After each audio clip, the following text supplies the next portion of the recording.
Good evening. Hello, everyone out there in Library Land.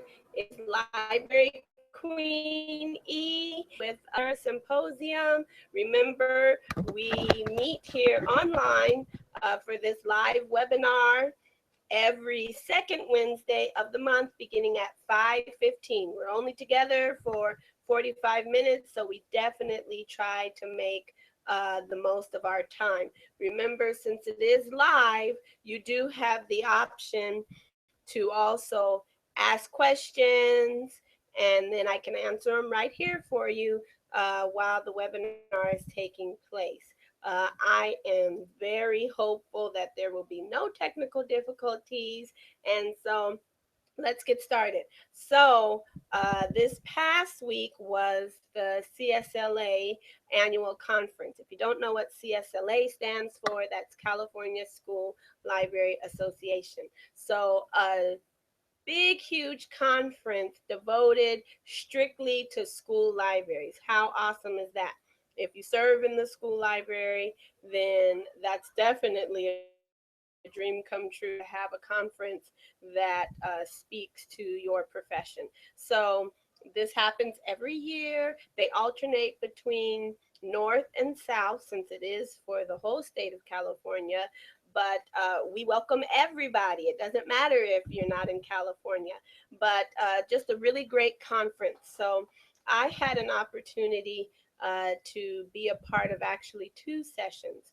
I presented a single session, which I'm actually going to share that with you um, here shortly. And then my second session was an informational paraprofessional panel. So I felt that both sessions were very successful, and I hope that all that attended got something from the both sessions if they came to both, or the session that they came to.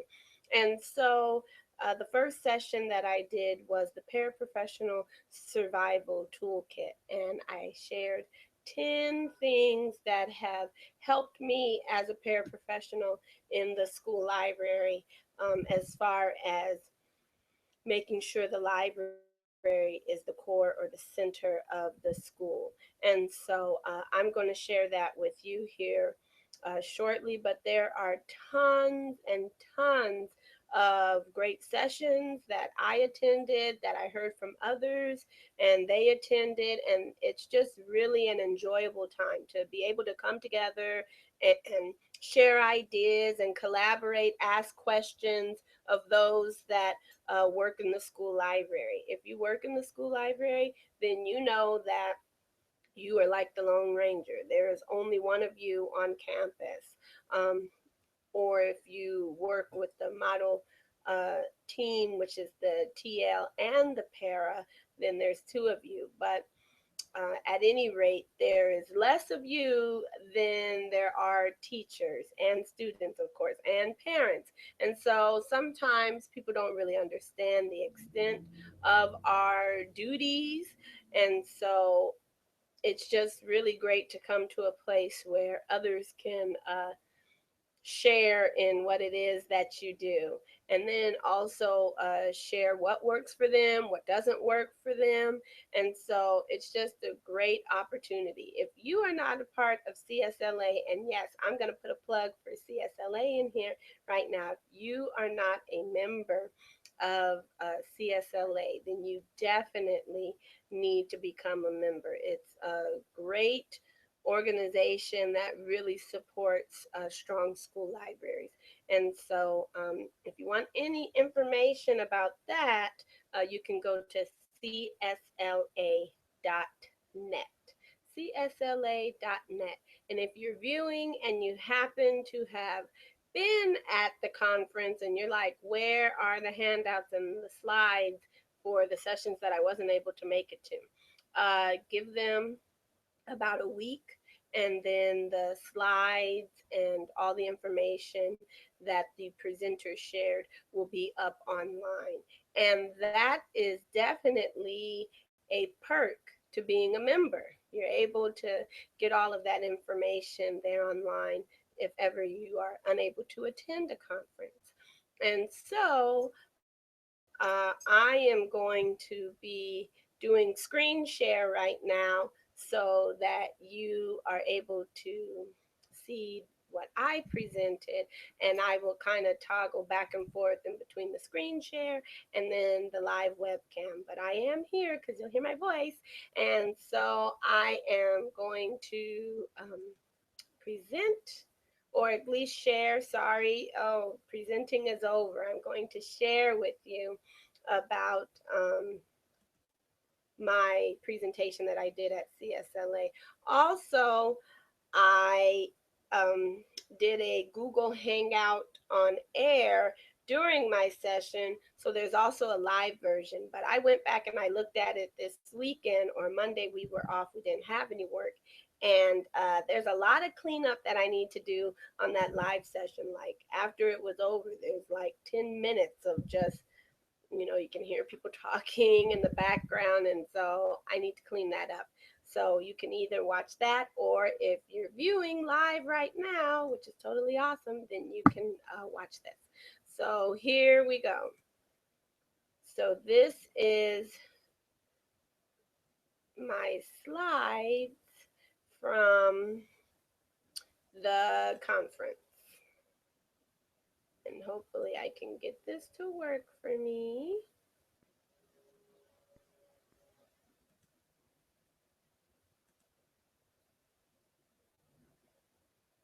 So, CSLA Conference 2016, and this link right here, of course, is the link to the Google Slides. And the theme for this year was Doorways to Diversity, which is definitely very unique.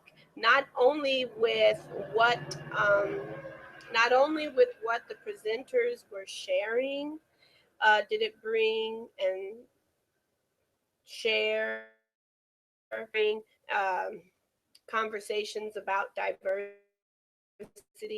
panel,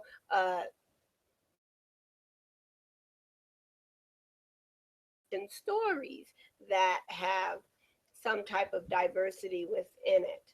And another thing that is awesome is that this is the first year that they have had a paraprofessional representative on the state board. So that is bringing diversity to the organization. And then I think an increase in men. There are some men who serve on the state board and some men who are librarians who attend.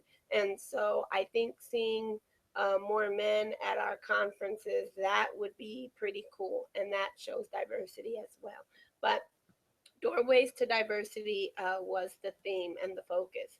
So this was all of my information that I shared, and been tuning into the webinars.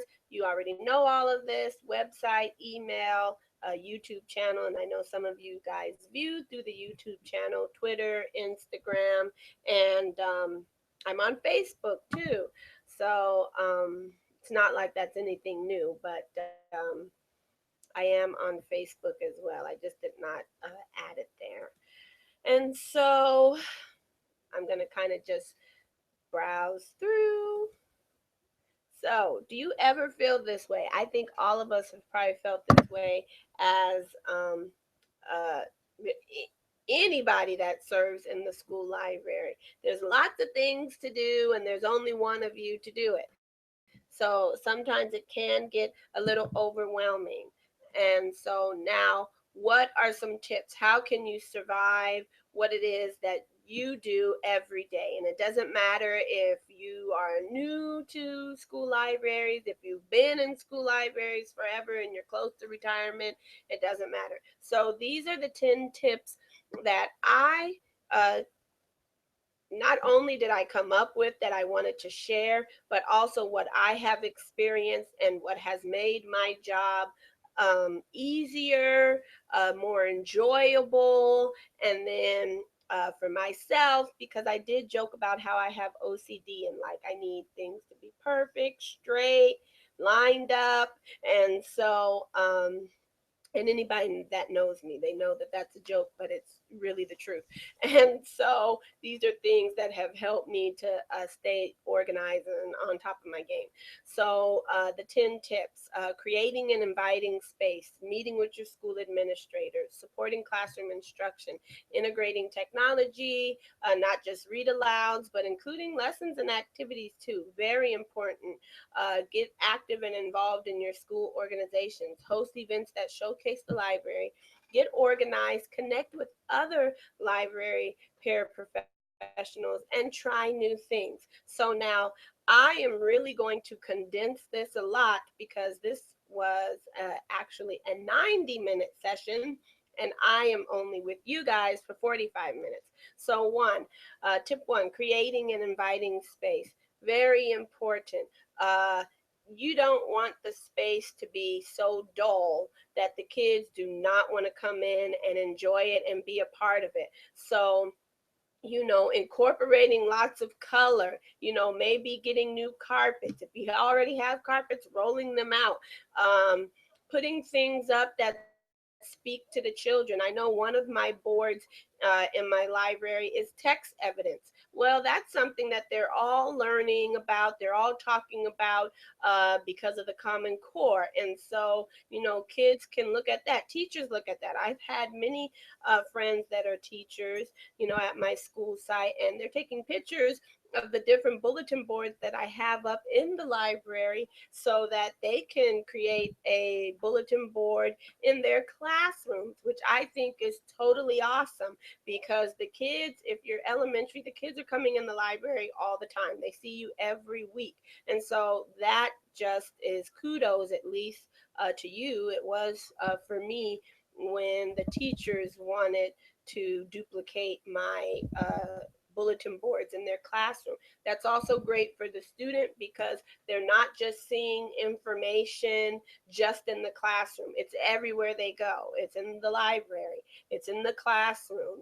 Maybe a friend of mine talked about how they focus on characteristics, positive characteristic traits at their school site. And so the teachers, the staff members, the noon duty aides, cafeteria people, they have little lanyards and they wear that word for the week, the positive behavior word for the week. So everybody's talking about it on campus. And so, you know, I always am a firm believer of the school library being an extension of the classroom. And so some of those things should be somewhat replicated or at least touched upon in your library. And that also keeps you relevant. So anything that's a space that kids can learn in, a space they can collaborate in, a space that they can engage in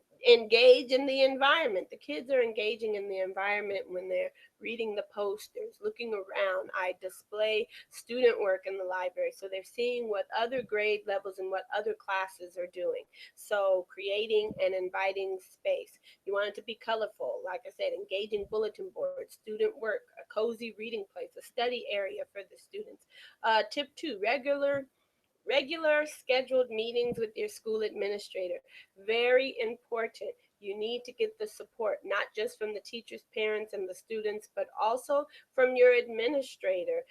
Sometimes your administrator, of course, not sometimes, all the time, it should be the administrator has the opportunity to turn the ear and the heads of their staff, which would be the teachers, other staff, share with the parents, the students. And so when you have that support, sometimes maybe something that you're trying to implement, or maybe books you're trying to get in the library, whatever it is, when you have that administrative support, that definitely goes a long way. But you want to have the regular scheduled meetings, and so that you and your administrator are always sharing or collaborating the vision and the plan for the school library. So that's where that comes in. And then you grow in your professional relationship with one another. And so,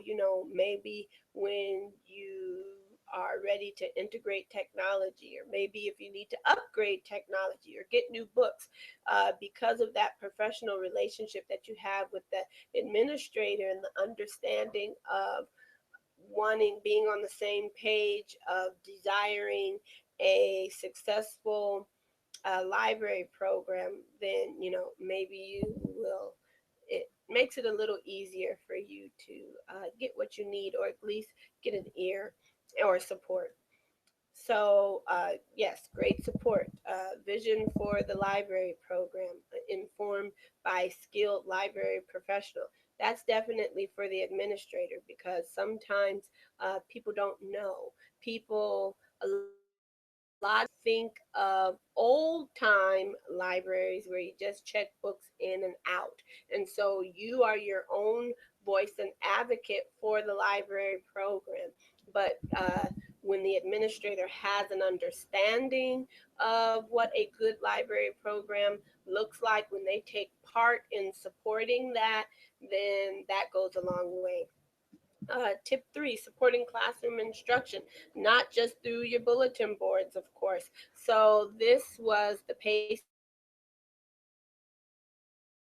strategy for my school district, to see what each grade level is doing. And then I figure out, okay, what are some resources that I'm able to share in the library? Or what are some resources that I have available to the teachers and students in the school library? So look at your district pacing guides. If your district does have them, being included in grade level meetings and PLCs, definitely very important and crucial, so that you're able to know what they're doing in each grade level, and you are able to support your teachers any way that you can.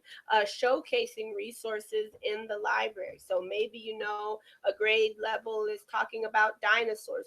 Pull some dinosaur books off the shelf, and then put them around your library. Or maybe they're talking about missions or space, but pull those resources off when you know what they're talking about, and you show that you have them in the library.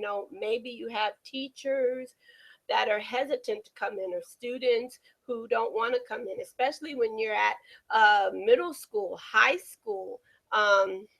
If you're at middle school, showcasing the resources that you have in the library is great. The kids already know, okay, there's books in there. I know that. But what kind of books? Oh, wow. You know what? We were just talking about, poetry in my class. And now here they are seeing poem books throughout the library. But showcasing your resources definitely supports classroom instruction, makes you a viable resource on the school campus. Pulling resources according to grade level, that is important and good. That helps support other core subjects. Don't just focus on language arts just because we're in the library and reading is always linked to language arts. Support your social studies, your science. I'm sure you have math resources or books in there. And then read alouds lessons and activities that support student learning. Tip four, integrating technology. Very important. We're in the 21st century. That's how you stay relevant, okay? Everybody's using computers, everybody's using some type of smart device. Now, your access is another story within your district, but the use, your students are using it, the parents are using it, teachers are using it, administrator, they're using it. And so integrating technology into your library program definitely keeps you relevant. I know for myself, um, a school site that I was at before, when the students were unable to complete tasks or things in the computer lab, because their computer lab, of course, was scheduled just like library time, blocks of 30 minutes or 40 minutes. And so they were able to complete that in the library. If I think about the kids who did not have computers at home, or maybe they had a computer, didn't have a printer, they were able to come into the library after school and get their reports typed up, do research on the computer. So, but you're staying relevant. There's technology in your library. Start small. Maybe you have no computers absolutely at all.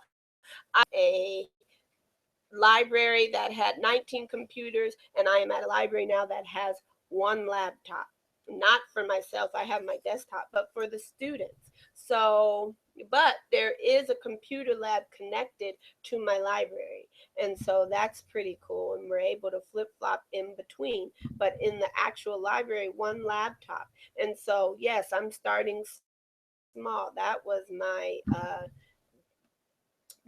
my computer for myself, my laptop. I said, well, I don't really need to use the laptop right now because I'm sitting, I have my desktop. So I starting small. I introduced the kids to the card catalog, talked to them about using it online, and now the kids get online and they use the card catalog. Start small. Every year I plan to build upon what I have. The school that I came from with the 19 computers, well, when I started, they just had two, and I was there for 6 years. So it took a while to get up to the 19. So every year, maybe adding more, every year, maybe something different. Maybe you can get tablets, you cannot get laptops. So starting small, but start somewhere. You're able to share a variety of websites, apps, and programs to the teachers and for the students. Because they are in their classrooms longer, maybe you have an opportunity to do PD, professional development, with your teachers, show them the type of resources. Maybe if your district pays for databases, you can show them that so that there's another resource for them to use outside of just books. With the integration of Common Core into the classroom, um, students are required and asked to look at multiple resources. So they do need to even get beyond books just in their classroom and doing their homework and everything. Having tech days and looking at other types of technology. And that's where, maybe you can't afford laptops or desktops, but you can afford tablets or you can afford iPads. So looking at different types of technology, not just read aloud. Look at those poor kids. Yes, it's not that they don't love to hear a story, they do. I still read stories to my sixth graders. My school site goes pre-K to sixth grade. All grade levels love to hear stories, but you need a little bit more than that to keep their attention and keep them engaged. I have a friend, and she always says your students are your best bulletin board or your best advocates. So, you don't want to bore them to tears. So, engage your students. Have meaningful read alouds. What that means is you're reading or sharing a story with a purpose behind it. I mean, February, you have Valentine's Day. You can talk about the history of Valentine's Day, maybe the history of Cupid connected together with what's happening that month. You have President's Day. You can do something around the presidents. It's Black History Month. Lots of things that you can do with that. And then also sharing different heroes or role models within a culture is good as well. Being able to link things. I will be sharing with my students next week, since it's President's Day, I believe, next week. I'll be sharing a story that I have about Abraham Lincoln. Well, and it's a picture book, but within there, it talks about the Emancipation Proclamation. That will lead into my story and lesson the following week, where we will be touching on slavery. And actually, I'll be sharing another picture book with them about a slave who became free and what he had to go through to make it to a state that was free or had free slaves. So, meaningful. Make connections. Allow your students to be able to make connections with what you're sharing, with what you're reading. Activities to accompany your book, definitely crucial. I know that I shared with the people that were in my session, I showed them about how I use Knuffle Bunny. I talked to them about how I use plot structure. I also shared my manana iguana and different activities that I have linked to that. Activities are great as well because then you're bringing in maker spaces. Because remember, maker spaces allows collaborate and share and to create. Check out my YouTube video on creating a makerspace in your school library. So that's what a makerspace is. So you have these different crafts or activities that go along with the book. Awesome. But activities to accompany your book, having lessons, they need to be learning something. Even if you don't feel you can teach English, reading, writing, math, science, social studies. But what you can do is you can share about digital citizenship or digital literacy. So having lessons and maximize your time with your students. I have my students for 40 minutes. The last 15 to 10 minutes is used for book checkout. And that's not like they have a book and then I do book checkout. That's the whole process. They're getting books and they're checking them out. Last 15 to 10 minutes, I want to use the rest of that time to be sharing a story with them, to be doing an activity, to be doing a lesson. It's okay if they don't finish. We can continue the following week, but definitely maximize your time. You know, you do not want to have 30 and 40 minutes with your classes and then they're spending all that time looking for books, or you're trying to hurry them out the door because you want to get books put away. So maximize your time with your students. Tip 6, get involved and active in school organizations. I guarantee you every school organization on your campus has parents that are a part of those committees and those organizations. And so now you are able to share your perspective with those parents and with other staff members, maybe definitely in a different setting than the school library. And so you have your PTA or PTO, that's Parent Teacher Association or Organization, school site council. They make decisions about what is happening at the school. Sometimes people might get mad at the administrator, like, oh my gosh, why did they do that? But some of the major decisions that schools make and the decisions they make with money, they run that past, they share that, and it's voted on at your school site council. So get on that, be a part of that.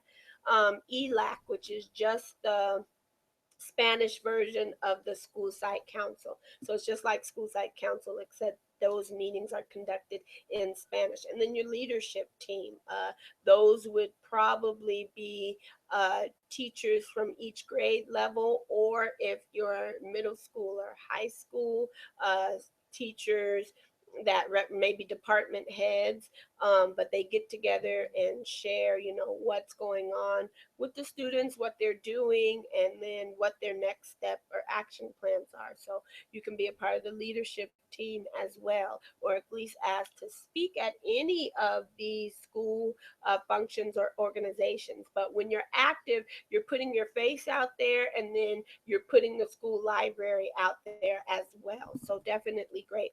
Tip 7, advertise and showcase the school library. Very important.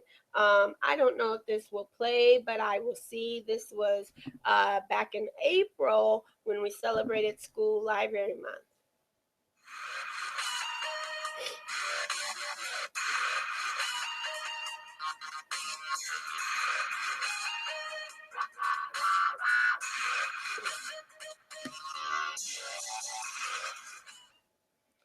So that was our celebration for school library. But you can advertise and showcase the school library. Book fairs, definitely great. Hosting family literacy events, having book drives or giveaways. Read Across America is always a great time to showcase the school library. Back to school nights. Even though those are after school and those are in the evening time and that's on your own time, I totally believe that my parents and students are worth it. The school library is worth it to promote it. And so the administrator gave me has always given me an opportunity, I'm sorry, to speak at the back to school nights just to talk about the school library. Having a public library card drive, now you're getting connected with the community, which is good, because forming those community relationships are always great too. I mean, maybe when you host a couple of library card drives at your school, maybe the public library will donate some books to your school. You never know, but you want to make those community connections. Using social media, that's a great way. Everybody's on social media some way, somehow. And so that's a great way to promote what you're doing in the school library, sharing what you're doing in the school library, getting support for what you're doing in the school library, and book clubs or literature circles. Tip 8, get organized. Yes, that is so important. And like I mentioned before, I have OCD, so I have to be organized. I have it a little bit too bad when things aren't organized. I think everything's falling to pieces. But this is something that I have every month. I know what it is I'm doing, from week to week and with the grade levels. It helps me to get organized, but I also share this with my teachers. And so it's pretty cool to walk into their classrooms and they have this hanging up on their board. The kids know what they're doing and what to expect when they come in. And so this helps you also, so you're not reading the same book over and over again. I try to something in my library program so that my kids aren't seeing the same thing. I have to remember, I mean, if I'm in elementary, they're with me for 6 7 years, if they have started in preschool. And so that's a long time. You don't want to be repeating the same things because kids do remember. I mean, if you're middle school, you had those kids for about 3 years, maybe 2 years, because remember, the library is not like the classroom. So they're coming uh, maybe every week or at least every other week. So you want to switch it up. And what I do at the elementary level, once my students get to middle school, then the middle school librarian is just building upon the skills that I've already shared with the students and taught them in elementary. But getting organized, get organized with your lesson plans, but that helps me. And so I tips that have helped me to be successful and that have allowed me to have a successful library program. So getting library helpers. Yes, I solicit all the help that I can get. There's a lot of work to do. Uh, and believe me, books don't put themselves away. So getting library helpers, or you can get them to do other things. I know when I have events, the kids, they want to help with that. Oh, can I come back and help? That's great. You know, um, getting their faces out there, like my friend shared with me and I'm sharing with you guys. Your kids or your students are your greatest billboards or advertisements or advocates. So use them to your benefit and then to the benefit of the school library program. And then keep a calendar. That's how you can get organized. Tip 9, connect with other library professionals. Yes, that is very important. Get connected. And there's different ways to get connected. Not all the time do you have the opportunity to do face to face, but you can get connected through social media: Facebook, YouTube, Twitter, Instagram, Tumblr. I don't really think you can get connected through Vine, but there are different ways to get connected. But this helps. Bounce your ideas off of somebody else. Is this a good idea? Share your ideas. Get tips and tricks, things you can do, what worked, what didn't work. Try what's this, but just help one another. I think the whole purpose is, I know for myself, being a CSLA member and being on the board, I just want to see strong school libraries. That's very important. It hurts my heart when I hear on the news that a district is closing down their school libraries,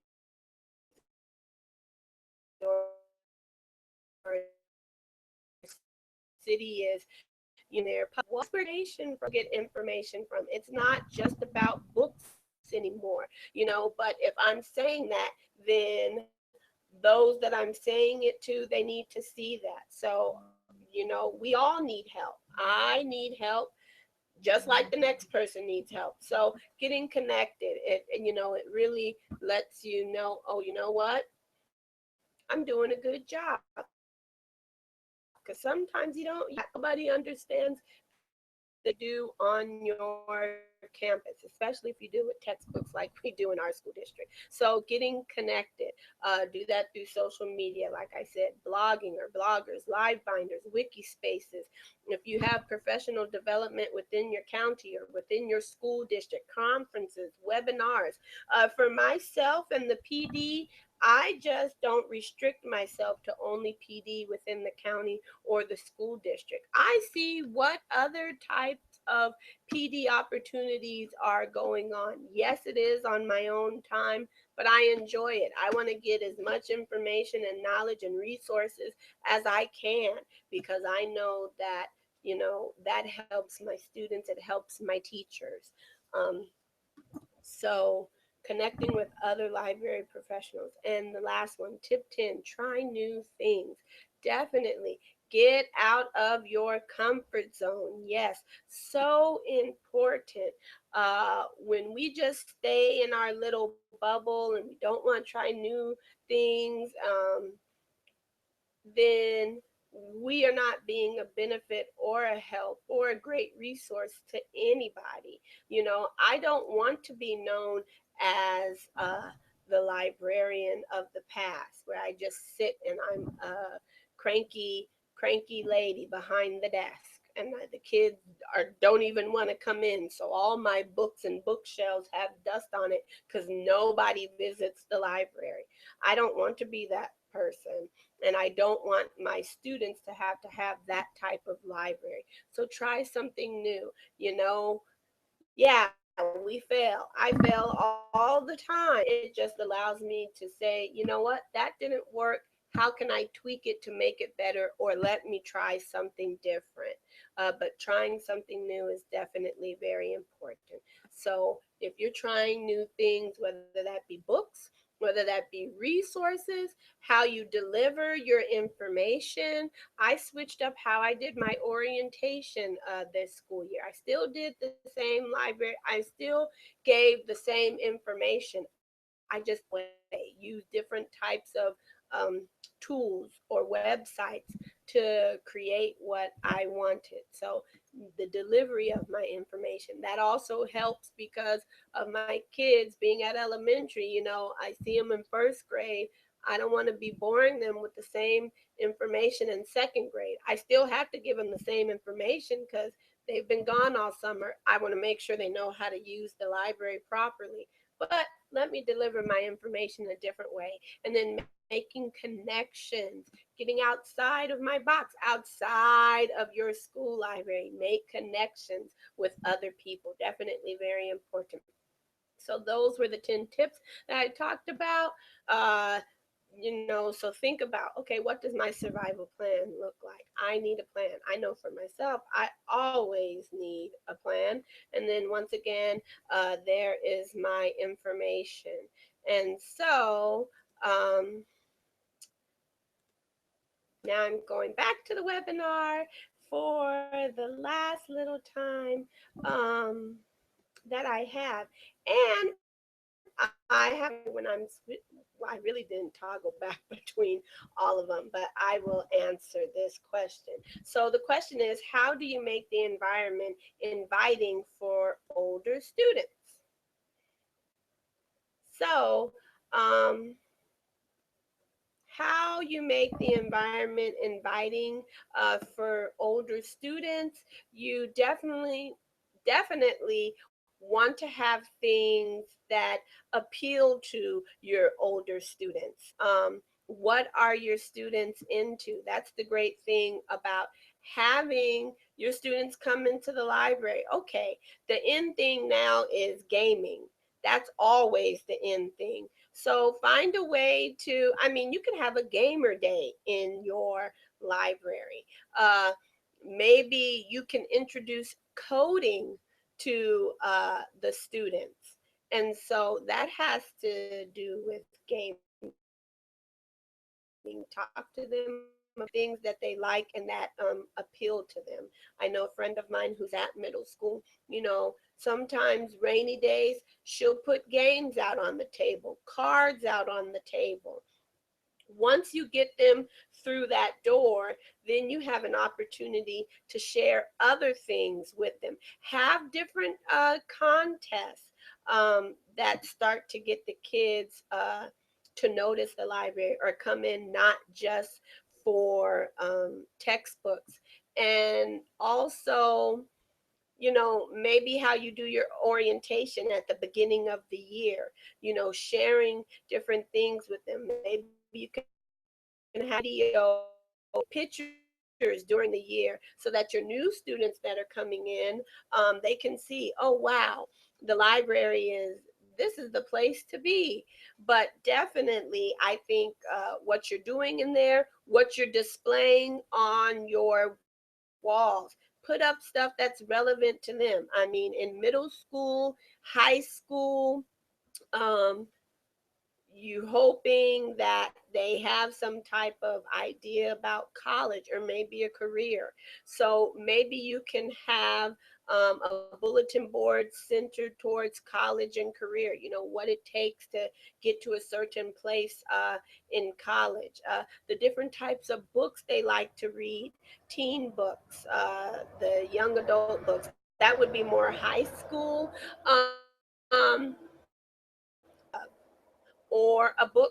I say a library club once you're middle school or high school, and those students that are part of your library club, they are able to showcase and promote the school library. I mean, and even have them. Sorry, I just tripped over all my words. Even have them maybe do book trailers for you. And then, kids are always receptive to their students, other students. Um, Another question coming in: how long do you see your students?